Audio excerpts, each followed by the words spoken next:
Yeah. Why am I yawning? That was a very good fake yawn. It wasn't a good fake yawn? I think it was pretty good. Well. We're going to be talking about post-stroke fatigue. Brain injury or neuro-fatigue. Neuro-fatigue. It's time for a nap.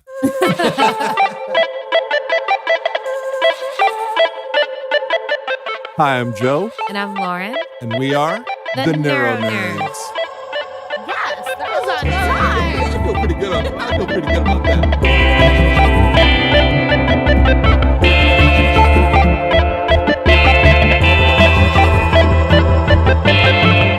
NeuroNerds. All right, so we're going to be getting into post-stroke fatigue. For Lauren, neuro-fatigue? I'm just going to call it neuro-fatigue? Neuro-fatigue, Yeah. like our overarching umbrella. Yes, it's an overarching umbrella of neuro-fatigue. So it's basically brain injury fatigue. So if you've had a brain injury, you probably have this at one point or two. It's weird. Like, we've all been tired at some point, especially if you've done anything athletic. Ever? Or not athletic, because sometimes you can just be tired from sleeping too much. Yeah. You're like super overtired. Yeah. Like, oh man, I slept for 18 hours. Yeah. Like you can just be tired of doing nothing. Yes. You know, you didn't sleep for 18 hours. You had a mini coma. So post-stroke fatigue is something that I was told was a thing. I didn't think it was a thing. Like people were saying, oh, you're going to be exhausted. And I was like, oh, I think I'll be fine. No, it was crazy how tired I was from not really doing anything. So for those of you who don't know what we're actually getting into, let's start with that, which is neuro-fatigue, also called brain injury fatigue, post-stroke fatigue. So according to Dr. Google, okay, neuro-fatigue is one of the most debilitating consequences of a brain injury, as it influences everything that injured person does, both physically and mentally. A person's emotions can also become raw when they're tired. So that's like basically what it gives me right away. So I got a little info graphic. It says fatigue is often aggravated when your sleep is poor. After a brain injury, it is often difficult to get to sleep, or you wake and struggle to get back asleep during the night. Fatigue management is the starting point for your recovery, blah, blah, blah. And then here's another one. Fatigue affects many factors that are important to your rehabilitation. Therefore, the success of your rehabilitation program will largely depend on how well you manage your fatigue. Yeah. I don't think I managed it very well at the beginning, but I think I'm doing pretty well now, right? No, but it's been pretty bad the last couple of weeks. So I wasn't 100%. Like I don't have a bunch of information about neuro-fatigue. I thought I was past it.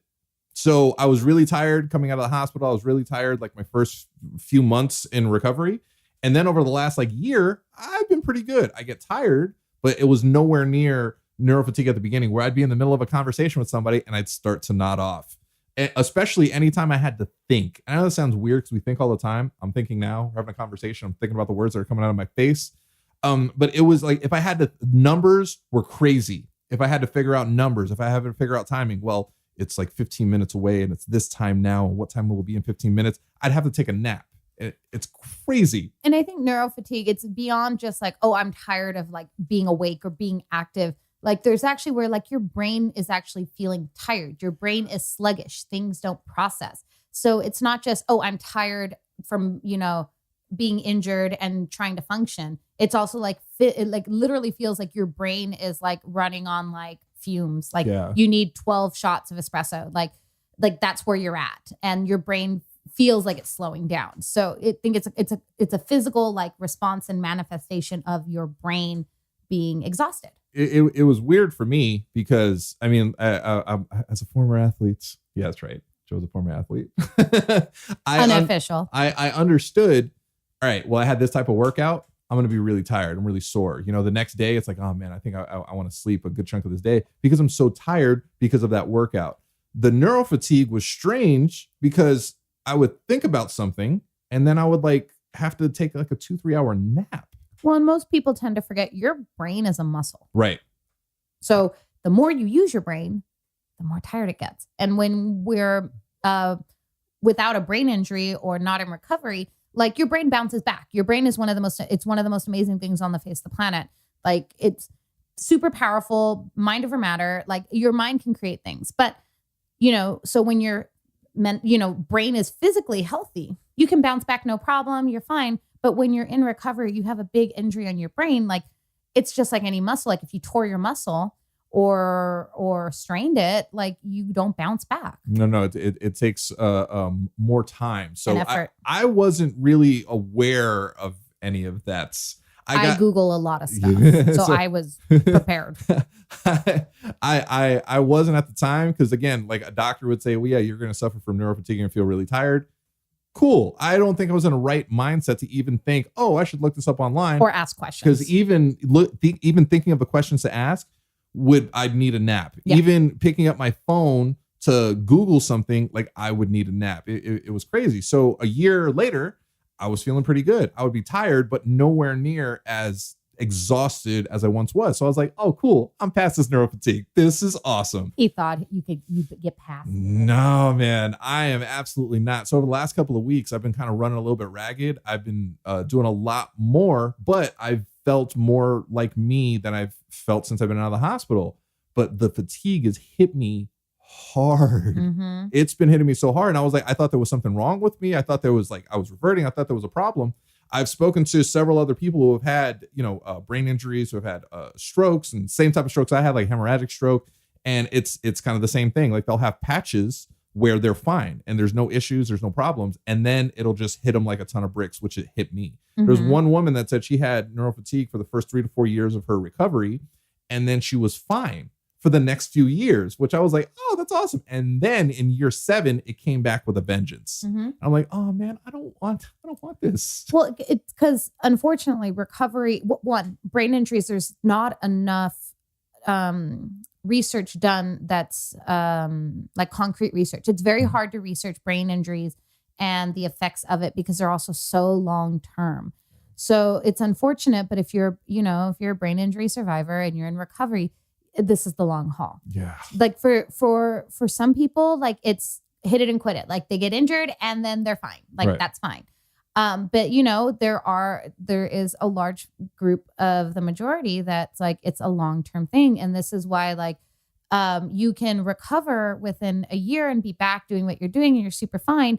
And then like in 3 years, like you'll suddenly have something come up. Like this is why, who was the baseball player? He had multiple concussions and he like became a murderer. Oh my gosh. I cannot remember that. Yeah. There was a baseball player. I can't remember his name. It was rather recent, but he ended up donating his brain because he died, but he donated his brain because what ended up happening, personality changes are part of the symptoms of brain injury recovery and brain injuries is you could have significant parts of you change because your brain has changed and your brain is what creates who you are.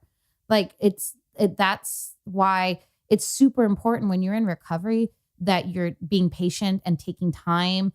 And Joe's looking at me like, oh, all the things I don't do for myself. And like being with a doctor, like, you got to find a good doctor for yourself. You got to find your community, which is why we're here and why the Use So Rocks page is there. So you guys can connect and you guys aren't alone. And it's also great to like be able to talk to someone and be like, okay, good. I'm not crazy. Right. Yeah. That's what's beautiful about like our community. And it's strange because a bunch of people who have brain injuries, but it's such a beautiful community because everybody's very helpful and we genuinely want to help other people not go through like the horrible things that we're going through. Right. And even if you are going through those horrible things, it's like, hey, let's get through it together. Let's get through it together. Like misery loves company. I said that, but you know what else loves company? Positivity. And like, I think all of us want to be just so positive and not stuck in that negative space, And I think talking about this is very helpful because you're not alone. And for me, it's helpful because I always feel like, shit, I'm reverting. Like I thought I was past this. I try to get this through his head all the time. And again,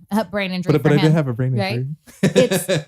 It's not a step backwards. I think in recovery, you're never going to have a step backwards. It's only like you're sidestepping, right? Or because recovery is not a straight path, guys. No. If it's just like success, nothing is a straight path. Everyone thinks it is, but it's not. You got sideways and squiggles and you're going to get turned around and you're going to join the teacup ride at Disneyland and go all these circles. Like and then there's no final stage of recovery. There really isn't. There's no like, dun, dun, dun, you've reached the pinnacle of like normalhood. Like that's not real. It's almost like being an alcoholic.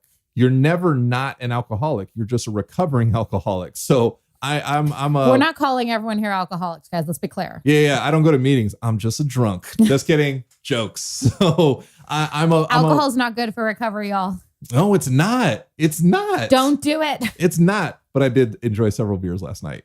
It was Friday. It was, Those are calories. I'd rather eat my calories than drink them. Well, yeah. So there's hops, there's barley, there's yeast. It's a meal. But I'm allergic to beer. So, I mean, that. Oh, that's a shame. Don't worry. I got your back. I'll drink beer for you. Oh, you do that. So like I'm always going to be a brain injury survivor. Like I'm Yes, you will always going to always be be a in stroke recovery. survivor. Yeah. Like it's a never ending. I thought it would end.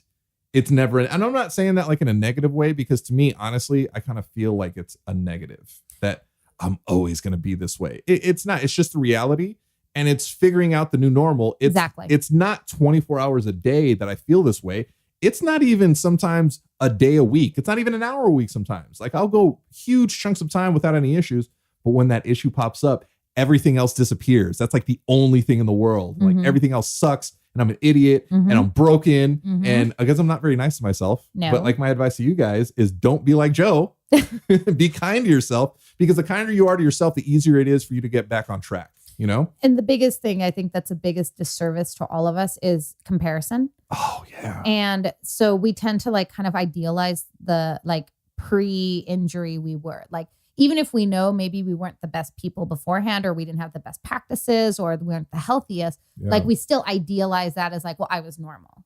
Right. Yeah. I wasn't normal. For sure. But like, there's this like, oh, I want to get back to that level or that functioning. That's really helpful. Yeah. This is why I adore you.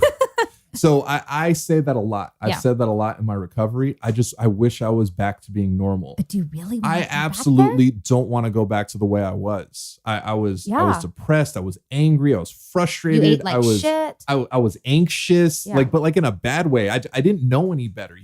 I've become a much more functional, happy, healthy version of myself post-stroke. So I guess I just want to take that and still have some of the feelings I had prior, the good ones, not very many of them, but the good ones. I just don't want to feel like, this is going to be forever. So, and it's almost a little bit of that when you said, don't compare yourself to other people, on the USO Rocks forum, somebody had this amazing, I read that. It was so beautiful, like comparing yourself. Like I almost feel bad to like talk about, like, me personally, I feel horrible sometimes saying, man, I'm struggling. Like, why am I complaining? I'm allowed to complain. Yes. I am, I try not to, but then I start to think that's a horrible thing to do because I'm not letting it out and I'm just internalizing, and it's going to build up my blood pressure and then I'm going to die. I don't want to do that. that escalated quickly. It escalated very quickly. But it seemed like imposter syndrome really resonated with a lot of people, which is very important, because that also lets us know that like this is a normal, like, again, I think we shouldn't use the term normal, right? Because there's all these preconceived notions attached to that word. So like everything we're going through, some people get it, some people don't, because again, everyone's brain, their brain chemistry, their circumstances are all different. And that does affect the way you recover, the way you heal, and the way you change. And I think the important thing to realize is that the goal of recovery, or like the end goal, is not to be back to quote unquote normal or where we were before, as if that is some benchmark we have to reach to say like we're recovered. You can never go back. No. Right? It's just like Frodo. You can never go back. Oh no, I think I broke Joe. You can't go back because you're forever changed by the journey and the circumstances you had. And so imagine that you're Frodo. He goes back to the Shire and nothing is the same. Yeah. Because you're growing as a person. You've been affected by those experiences. He couldn't even enjoy being there. He had to go to Valinor. Else. No, he had to go back to Valinor because he was so affected by his journey. So I think what's the healthiest thing for us is to look at how can we grow into a new person, right? And it's because sometimes, again, talking about personality changes, some people have some very unique personality changes, right? For good or bad, right? And hopefully it's for good. People lose addictions after brain injuries, or they gain one, or huge personality shifts. So it's like, all right, if we're good people, right? And I hope everyone listening is good people, good folk, I think so. Right? I think we're all good folk. Our neuro-nerd kin, we're all good folk, right? So our goal is to become like the new version, if we're Pokemon, right? Our evolved form, right? Because, I'm right there with you, right? Perfect. Our new evolved form. So we don't look backwards, right? So if like you're a Diglett, right? So, or no, the ones I know. So if you're oddish, right? So oddish was pre-brain injury, guys. So you're oddish. So we've gone through that evolution because growth is pain. Okay. So our next one is gloom. Oh my God, that's perfect. That oh my God, is. Right? So we're glooms right now. And I felt so sorry for Gloom in Pokemon when he was in the fire. I was gonna cry. I was crying as a little kid watching Gloom. Sorry if you're not Pokemon nerds. So again, oddish to gloom, right? So we're in this like middle stage where, but our next evolution is Vileplume. And Vileplume is super powerful, awesome. There's a secondary evolution that I want to be. What? Bellossom. But that's not after Vileplume. Yes, it is. It's so like you go from gloom to either Vileplume or a Bellossom. Okay, but I know that because I play Pokemon Go. All right, well, let's just go into let's not make this complicated, right? There's 3 stages, right? But that's where we're at. We're kind of in this new nebulous space where there's no real set rules. And we're going into the unknown, and it's painful because it's change and it's newness. But the goal should not be to revert back to oddish, right? We need to be like, all right, well, who, like you said, a lot of us here are like, I could have died. Right. So what are you going to do with that life? Are you going to go backwards? Or are we like, let's see what Vileplume does for us, right? Let's see what Blastoise does for us or Charizard or whatever that third evolutionary stage is. Right. Like, yeah. I think just being like the best versions of ourselves. I would take best out of that. There is way so much pressure in best because best is not measurable. It is. Well, no, it's not. So, and when I say best, it's not like, oh, well, this is like basically like our final form. If you're comfortable in your own skin and you feel like you're growing every single day, you're being the best version of yourself, like leaving this anxiety, the suppression behind and actually like. But what if you can't? That's the other thing. Is you can't get rid of some of those things. That's okay though. That's okay. Right, but you just said leaving those behind. That's what I'm trying to do. Have I done it yet? No, but I'm still fighting and I'm still moving forward. I think that's the goal. The goal is to not feel like this. It's probably what if you can't? Yeah, but what if you can't do that? So the greatest man I have ever known let me know you never fail if you continue to try. Correct. And that's where I'm at. So my goal for the rest of my life is to grow as a person, is to be the best version of myself every single day. It's never ending, Right. So some days I'm going to be amazing. Some days I'm going to be not so amazing. But the goal every single day is to be better than I was the day before, which I think is an ongoing goal. I don't think there's a lot of pressure that comes with that because I understand that I'm going to have not great days. But my question is, depression and anxiety are brain issues. Some of them are chemical. We cannot physically change them. No, that's why you need a doctor. No, but even with the best medicine and therapy, sometimes you can't get rid of them. So if someone has the goal of like the best version of themselves is leaving that behind and enjoying this new life without it or despite it, what happens if you can't and you have to cope? Well, that's the thing. You cope. Like I'm nowhere near where I want to be. No, I have a ridiculous amount of deficits that I cover very well. I show great. I present very well, but it's still the goal. My goal every day is to be better. So it'll be weeks sometimes. And I'm like, oh, well, there hasn't been much improvement. It's a little depressing, but I fight those feelings and I still keep pushing forward. So if you're depressed, you have a chemical imbalance, if you have borderline syndrome, all of these other things, you need help. And it might not be the easiest thing in the world to get rid of those feelings, but you should still have the driving goal to do the best you can to do so. I still think always moving forward no matter what. And miracles have happened, even when it comes to like stroke recovery and I've reached out to a few people who get like really, really down because physically their deficits are severe. I haven't moved my arm and it's over a year and they say you have the most recovery in the first year. And then after that, probably not. That's not true. That it's true. Yes. Statistically, it's true. I've talked to people 2-3 years that are having function in their limbs, which is amazing. My buddy Kyle from a Stroke of Genius, he's in this program right now where he's learning to use his right hand that he hasn't used in 21 years.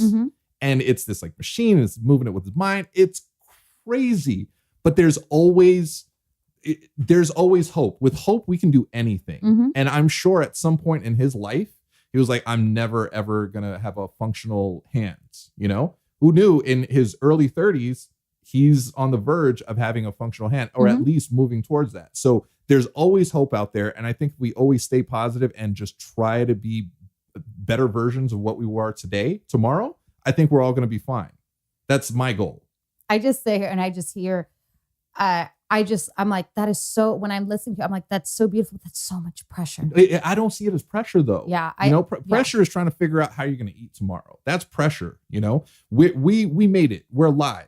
Like we survived. So what are we going to do with that? Are we going to do the same things and fall into the same pitfalls that got us? Well, for me, that got me damn near kills. Like I almost killed myself with the way that I went about life, like with the stresses and the pressure and the idiocy of not going to a doctor and pretending everything was fine.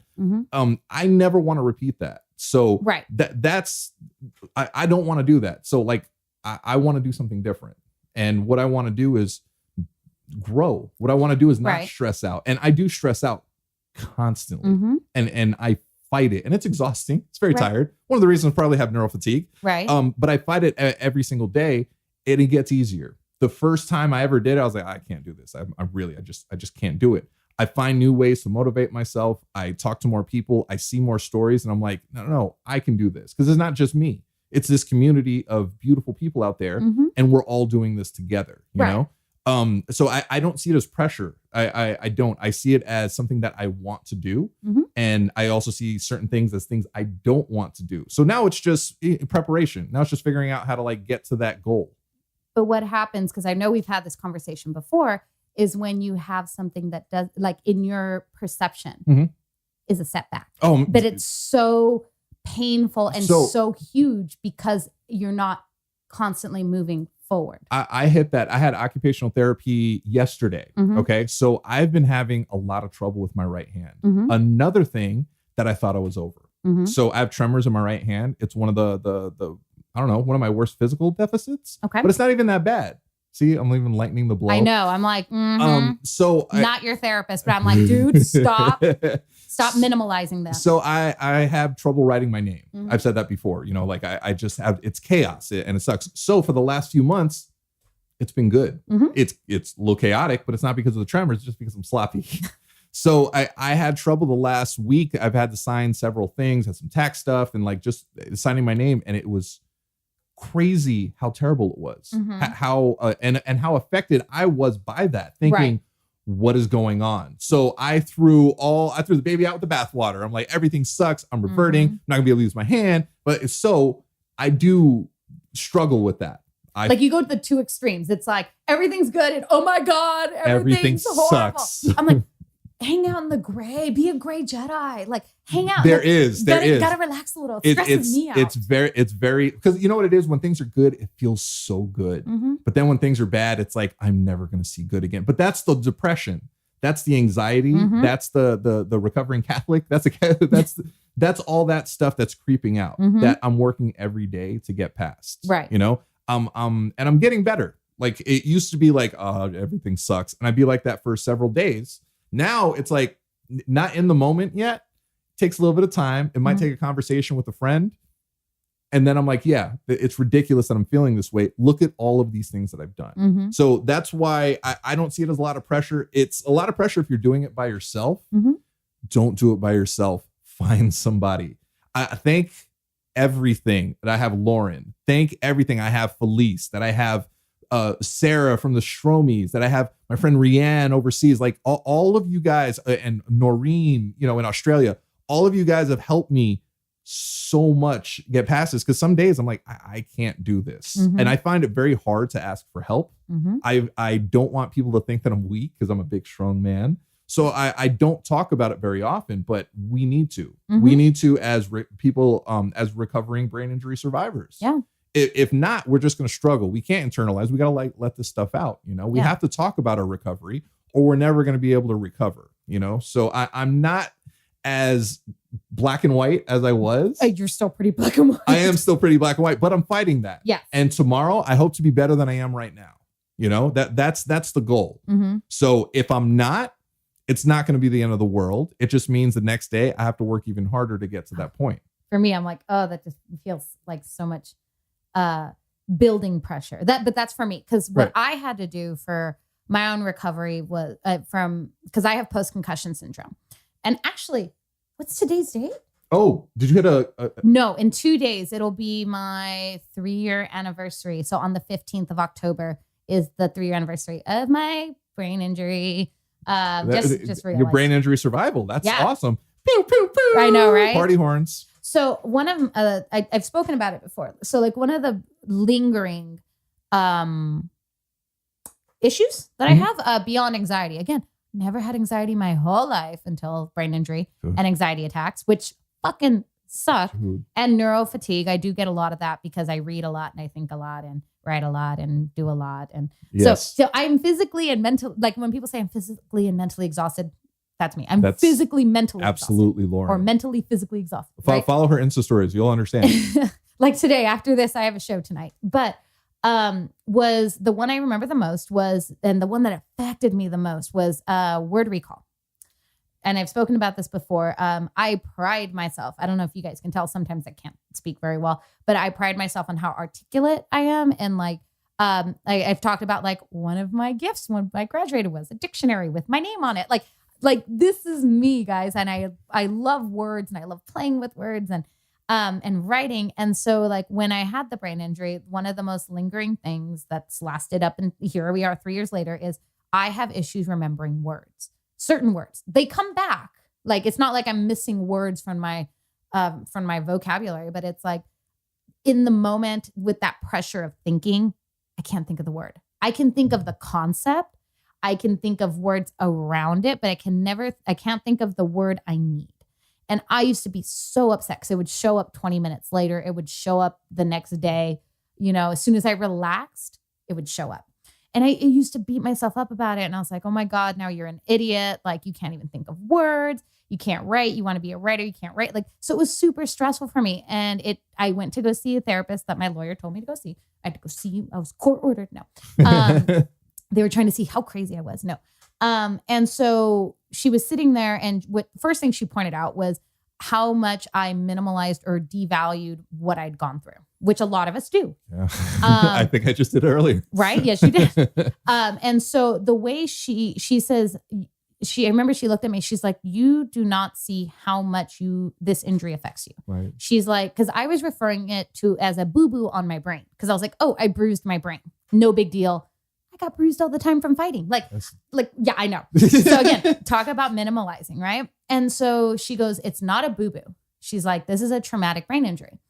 And then she said, she's like, she said, you pride yourself on your intellection, on how smart you are and how verbose.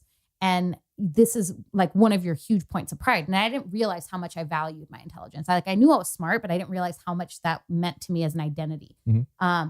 And what she pointed out was, and especially this part about words, she goes, this frustration. She's like, this is a pinnacle point for you.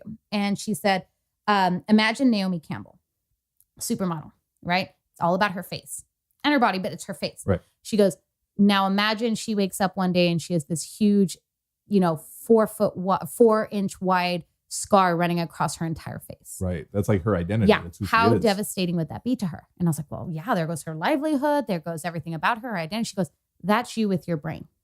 Right. Right. And I was like, holy shit. I didn't realize that like literally, if I think of anything, it's not my martial arts. It's not my dancing. Those are all parts of me, but it's like, and not to be braggy or immodest, but it's like how smart I am. Right. Is how like, that's my, like, right, that's who you are. Right. Cause from that stems everything else that I do. And I was like, oh my God, that's so true. And so she goes, so this thing about the words, she goes, you got to reframe this because it'll take you down. Right. It'll take you down. I'm really glad that you got to talk to her. Yeah, she was. Well, not only talk to her, I'm glad you got to listen to her. Yeah, it was really hard. I remember speaking to her. I was shaking the entire time and crying because she was like, she's like, obviously, this was like almost 2 years after the fact when I was trying to settle my lawsuit. And she was like, obviously, something is still affecting you. She's like, you are not okay. And I was like, what do you mean I'm not okay? This isn't so just normal. like just the same thing with Joe's like, I'm okay. Like, I'm totally okay. Like, recovery done. Like, it's been 1.5 years. Like, that's good enough, right? Like, duh, I should be fine. She's like, no, here are some tissues. You are not okay. And think about it right now. I still get a little teary-eyed. And the big thing she said was about reframing. She goes, where you were before, that's not normal anymore. She's like, you're not going to be there right now. She's like, you may never be there again. Oh my God. The feeling, the dread. When she told me that, I was like, oh, how dare you? And she says, the new normal, she's like, you have to learn to relax and de-stress. She's like, the more you stress, the worse it's going to be for you to try to remember the words. So she says, your new normal is you don't remember words. And oh my God, right now I'm like teary-eyed because that really stresses me even now. I know, I'm okay. Guys, I never cry on this, but this is important. So that was the new normal, is I don't remember words, which is really hard. Right. And she says, so every time you don't remember a word, you can't beat yourself up. You can't stress. She goes, that's just normal. You don't know words or you can't recall the words. They'll come later. She's like, right now, in that moment, in the heat of the moment, you just have to know that's where you're at. Right. And she goes, but when you do remember a word, that's when you celebrate. You go, fuck yeah, I remembered that word. Right. I got it like this. And then I even told her like words come to me in different languages now, which is again, a linguist of my student's a linguist. She says, yeah, that's neuroplasticity. She goes, your brain, like the knowledge for the dead neurons or the damaged ones, maybe the damaged ones will heal so I can get to those words easily, but some of them won't. Right. She's like, they're just gone. She goes, however, the brain through neuroplasticity is building new bridges and new roads to those words. Yeah, the brain's fascinating. Yeah. And so it's healing itself. She's like, it takes time. She's like, but you're still getting there. So yeah, the words will pop up in another language. And sometimes it's not even a language I know very well. So it'll be like in Russian. And I don't speak very good Russian, but I know that one word. And so then like I have to Google the Russian word to realize what I was actually trying to think about. But that's where I'm talking about like that. I had to learn to take that pressure off me because I used to be so upset that, oh my God, I didn't remember a word today. God damn it. Right. Or like the next day, like, oh my God, I had 2-3 occasions where I couldn't think of a word. Right. That amount of pressure. Cause I told myself the same thing. I was like, I got to get better every day where I'm not forgetting words and that I can get them and access them easily. Right. And so it was after that therapist where she's like, you have to accept, you have to, she's like, you can't say you're accepting and then on the inside, not accept it. Oh yeah. She's like, you have to accept. You're hurting nobody but yourself. That's exactly what it was. And she goes, the more you fight it, the worse it's going to be for you. So I have, this is right? Resistance is pain. Right. And so like, even now, like, again, it still makes me emotional because it fucking sucks, but I have accepted that my new normal is I forget words. Right. So it's been really cool within the last year or so that, yeah, words, they're coming easier sometimes, but I still have times where I can't think of the word and I can feel myself start to get that anxiety of like, oh my God. But then I'm like, it's all right. So I'll put in a filler word, I'll say a filler word, or I leave it blank, and then I come back. Right. Do you celebrate the times where, oh yeah, it came right away? Sometimes, because sometimes I don't register because it's becoming less traumatic every time, that sometimes the words just slot in. So that's becoming the normal again. Right. Words are coming back. Which is beautiful. Awesome. Yes. So at the beginning, did you ever think, you know, that's the thing. Like we don't think far ahead. We're like, eventually it's going to be good. Yeah. That's what's helped me a little bit. Right. But I had to take that, but I had to, it was a very illuminating session with this therapist that I had to take that pressure off myself. And this is why when sometimes I hear you say like every day you have to do better, I'm like, that is for me, that is so stressful. So I'll reframe that a little bit. Yeah. Every day I have to attempt to be better. Okay. So, Is that better? Yes. And because words have power. They do. Yeah. They do. So, and to remind everyone, like, this is why, like, you don't have to be super happy and like, but you just have to be conscious of the words you choose because of how powerful the brain is. Right. And, so I think the attempt, and you don't have to be happy every day because things suck sometimes. Yes. And your emotions are valid. Right. Absolutely. What you're feeling, you deserve to feel that way. You know what I mean? Except the guilt. Except the guilt. You don't want that. Not like you deserve the negativity, but like your response is valid, good or bad, indifferent. It is a valid feeling that you're having. Right. So I want to be happy I'm not happy every single day. I want to. You want to attempt. Yeah. So every single day I'm trying to be happy. I don't always succeed, but the attempt is there, you know? So again, I haven't failed because I continue to try. So I don't have to be better every day, but I'm going to attempt to be better every single day. And that's the goal. That actually took anxiety. Does that feel better? Right literally. Like my chest was getting so tight just listening to him talk. And I was like, oh my God. And right now just saying that, like my chest released. I was like, oh. Good. I'll rephrase it because I think that's the feeling. Yeah. But the true feeling is, no, I have to be.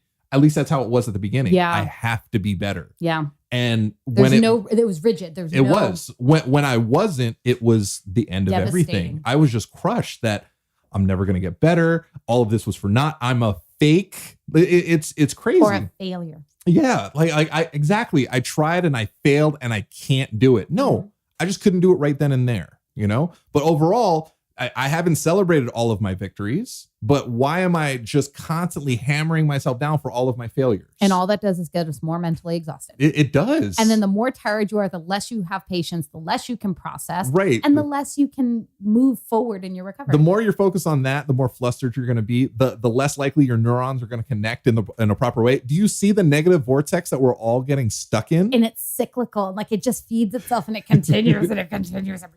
It does. It does. That's why just try to stay positive. And even if you're not positive, attempt to stay positive. Or sidestep.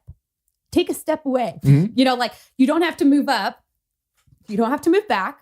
Move sideways. Yeah. There's plenty of ways. Yeah. Go take a sidestep. Be numb one day. Being numb is not a good state of being. No. But sometimes you need it to sidestep away. Right. Yeah. Sometimes you just need to remove yourself from the moment so yes. you can actually see what's really going on. Yeah. And I think that's what's very helpful about our community, the brain injury community. Honestly, it's one of the best communities out there. Yeah. Everybody is so caring and understanding because only we understand what at least those that really are willing through. To participate. Yeah. Yeah. There's a lot of people that are still on the fence of even talking about this. There's a woman I talked to and I asked if she would share her story for the Uso Rock section of my blog. And she said, she's like, you know what? I can't. People aren't, you have to be ready. Yeah. She said, if I write it out, it's real. It's real. And she's like, I'm not ready for that. And this is 3+ years into her recovery, And I feel it would help because acceptance is very healing. But you can't push people. You can't. So I told her whenever you're ready and if you're ready. Yeah, that's true. I hope she will be.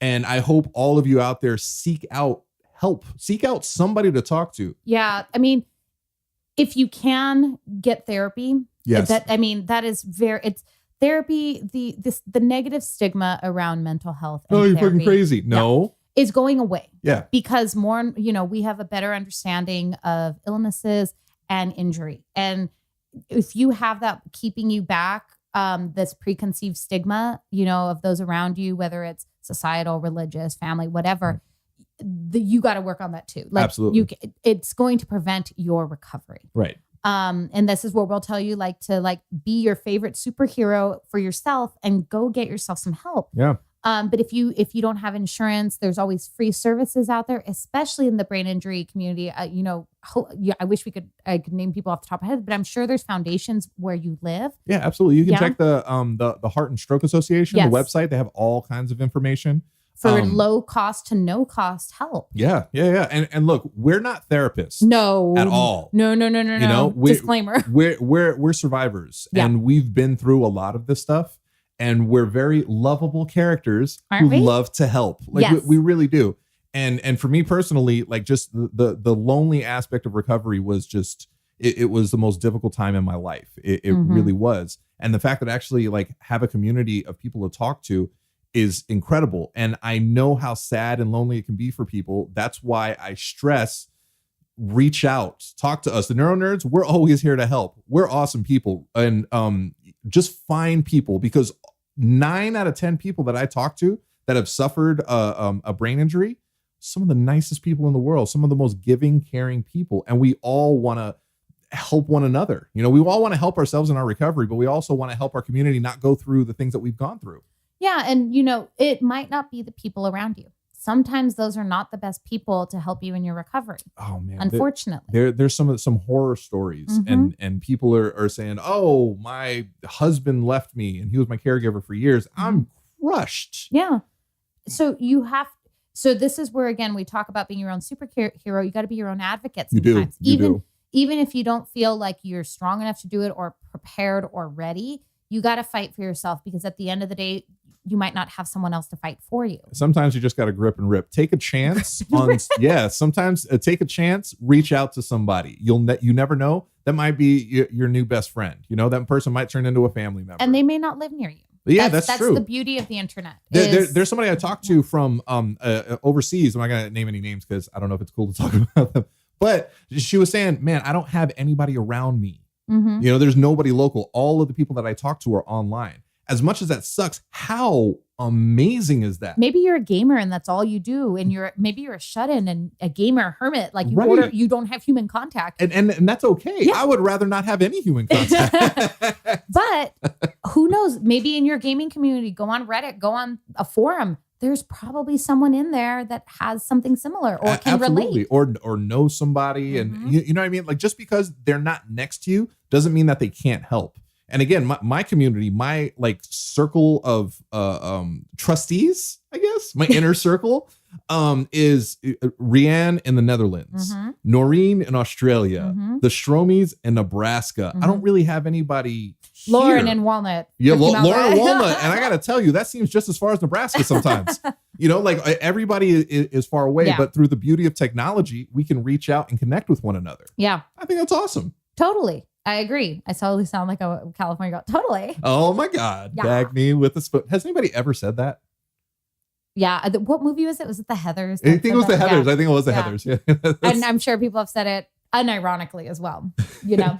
So recovery is ongoing. It's always going to be ongoing. It's not a straight line and there's no finish line.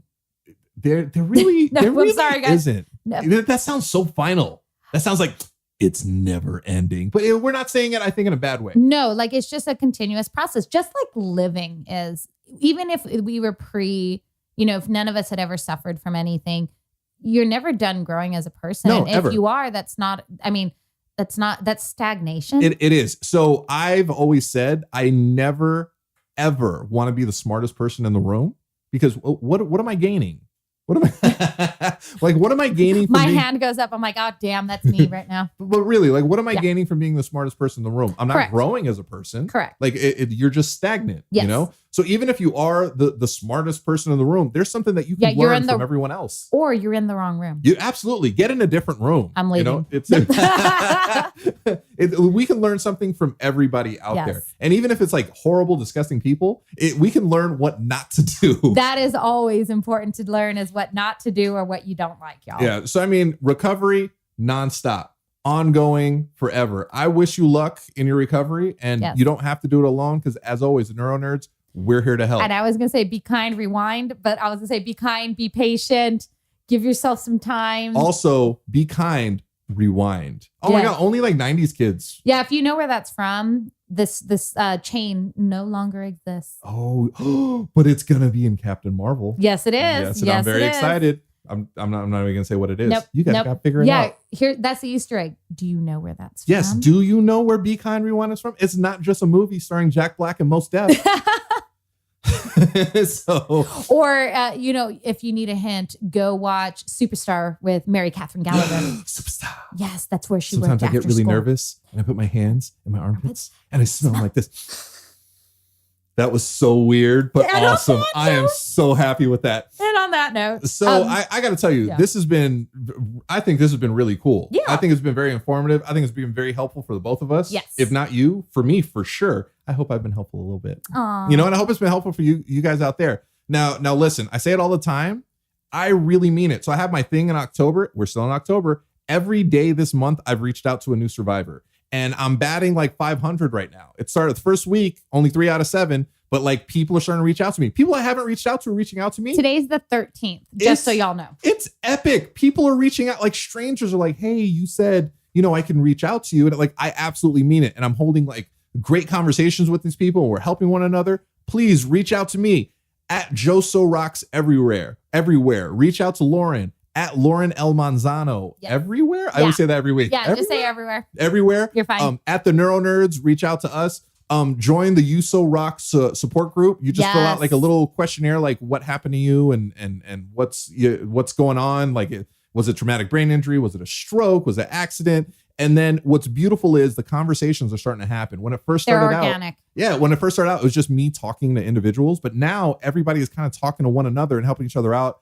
It is beautiful. I am so happy with that. I am so happy to be sitting across from my beautiful, talented, amazing co-host, Lauren, who I just, I love you to death. You mean the world to me. This is such a beautiful thing that we do just for one another in our recovery, but also the amount of people that we're helping out there. And I think it's so beautiful. I agree. And speaking of beautiful people out there, I want to thank all the beautiful people at Avid for helping us sound as amazing as we are. They're a beautiful company for helping sponsor this beautiful podcast with us beautiful people. Sounding beautiful. No, we're pretty attractive people. Yeah. And a big shout out and thank you to our Patreon subscribers. If you're not part of the Patreon subscribers, you are not getting full access and all the goodies. There's all kinds like behind the scenes stuff. We got awesome t-shirts coming out, like exclusive to the Patreon patrons. I always get this. Like I get a little tongue tied. You know, there's behind the stuff. Like right now, I'm waving into Lauren's phone. Nobody can see that except for our patrons. I have an amazing t-shirt and he does not have one. Oh,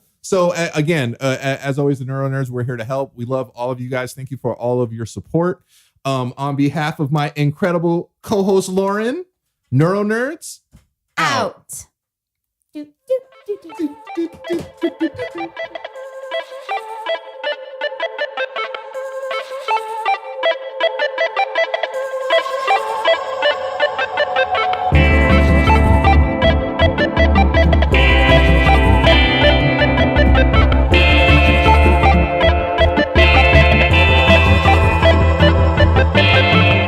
NeuroNerds.